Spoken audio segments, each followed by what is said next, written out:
বিসমিল্লাহির রহমানির রহিম। আসসালামু আলাইকুম। সকলকে আরও একটি পর্বে স্বাগতম জানাচ্ছি। এই পর্বে আমরা এপ্রিল 2024-এ আসা আরও একটি গাণিতিক সমস্যার সমাধান করব, যেটা 7-এর সিতে এসেছিল।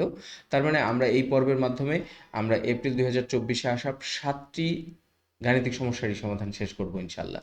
তো আসুন শুরু করা যাক। আমাদের এই গাণিতিক সমস্যাটি এসেছে এমআই ফিজিক্সের অপটিক্স টপিক্স থেকে। অপটিক্স বা আলোক বিজ্ঞান টপিক্সের একটি প্রশ্ন। আমাদের প্রশ্নটি এখানে কি বলছে একটু দেখি। Newton ring Newton's ring are formed with sodium light between a plain glass plate and convex lens। একটা কনভেক্স লেন্স এবং একটা প্লেন গ্লাস ব্যবহার করে একটি নিউটন রিংস তৈরি করা হয়েছে। The diameter of successive dark ring, পরপর দুটি অন্ধকার ডোরার মধ্যে মানে ডায়ামিটার মানে সাকসেসিভ দুটি রিংয়ের ডায়ামিটার হচ্ছে 2 মিলিমিটার এবং 2.236 মিলিমিটার। তার মানে পরপর দুটি অন্ধকার ডোরা যে তৈরি হয়েছে, এই ডোরা দুটির ডায়ামিটার যথাক্রমে হচ্ছে 2 মিলিমিটার এবং 2.236 মিলিমিটার।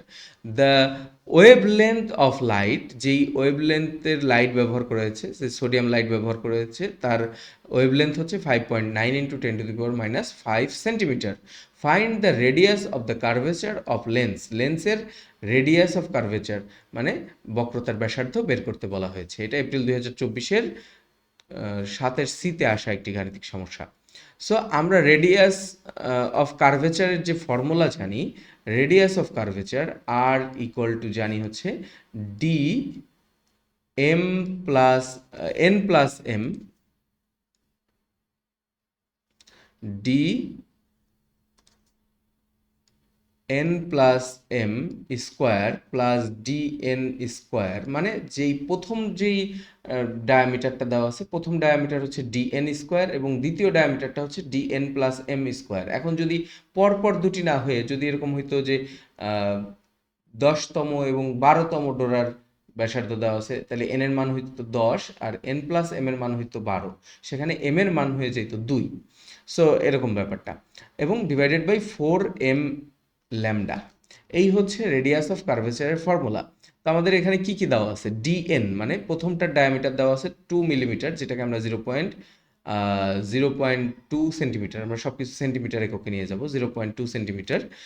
এন প্লাস এম মানে পরবর্তী যেটা, এম এর মানটা যেহেতু পরবর্তীটাই, তাহলে এন প্লাস এম এর মান তো 1, তাহলে এন প্লাস এম মানে এন প্লাস 1 হচ্ছে 2.236 মিলিমিটার, যেটাকে আমরা 0.2236 সেন্টিমিটারে নিয়ে গেলাম।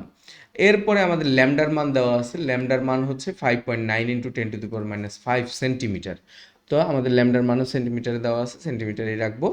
আমাদের যেহেতু ডিফারেন্স ইন রিং অর্ডার মানে পরপর দুটি রিং সেহেতু এম এর মান কত, এম এর মান জাস্ট 1, মানে একটা পরেই আছে রিংটা, সেই জন্য difference in ring order, ring অর্ডারের মধ্যে ডিফারেন্স কত, মানে এনতম আর এনতম এর পরেরটা, এই জন্য অর্ডারের পরিবর্তন কত, মাত্র 1, এম এর মান 1।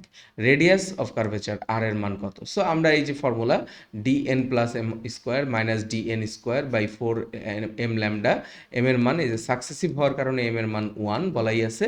সো আমরা সবগুলো মান আমরা এখানে যদি বসিয়ে দিই, তাহলে আর এর মান ক্যালকুলেট করে, আপনারা এই 2 লাইন না করে ক্যালকুলেটরের মান বসিয়েও অ্যান্সার সরাসরি বের করে বসিয়ে দিতে পারেন।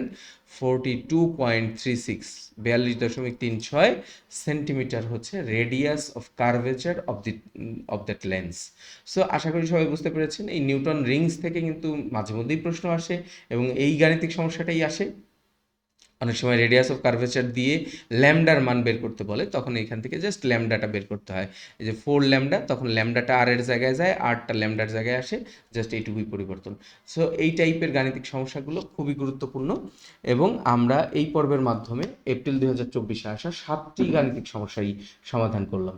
তো এই পর্বগুলো যদি আপনার প্রয়োজন মনে করেন, তাহলে আপনি আপনার টাইম লাইনে এটা শেয়ার করে রাখতে পারেন, এবং অবশ্যই চ্যানেলটিকে সাবস্ক্রাইব করে রাখবেন।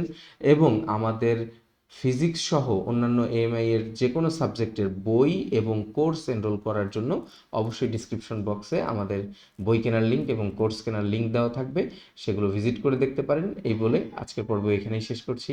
ধন্যবাদ সবাইকে, ভালো থাকবেন, আল্লাহ হাফেজ।